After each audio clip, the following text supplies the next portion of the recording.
আল্লাহর রহমতে বাংলাদেশে আগামী দিনে একটি নিরপেক্ষ নির্বাচন হলে আমরা যদি দলকে ঐক্যবদ্ধ, আমাদের নেতাকর্মীদের মধ্যে ঐক্য বজায় রাখতে পারি, আমরা যদি জনগণের চাওয়া অনুযায়ী আমাদের একদম গ্রামের শেষ কর্মীটি থেকে শুরু করে কেন্দ্র পর্যন্ত প্রত্যেকটি নেতা কর্মী আমরা যদি জনগণের চাওয়া অনুযায়ী চলতে পারি, ইনশাল্লাহ আগামী দিনে বিএনপি সরকার গঠন করবে।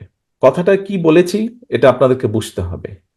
আগামী দিন পর্যন্ত আমরা জনগণের চাওয়া অনুযায়ী যদি গ্রাম থেকে শুরু করে কেন্দ্র পর্যন্ত প্রতিটি মানুষ জনগণের চাওয়া অনুযায়ী যদি চলতে পারি, উঠতে পারি, বসতে পারি, কথা বলতে পারি, কার্যক্রম রাখতে পারি, তাহলেই একমাত্র সেটি সম্ভব। এবং এটা সবকিছু নির্ভর করছে আপনারা আজকে যারা উপস্থিত আছেন আপনাদের উপরে নির্ভর করছে আপনাদের নেতৃত্বে যারা এই দলের রাজনীতি করছে তাদের সকলের উপরে। সেটি মূল দল হতে পারে, সেটি শ্রমিক দল, ছাত্র দল, তাঁতি দল, যেই হোক না কেন।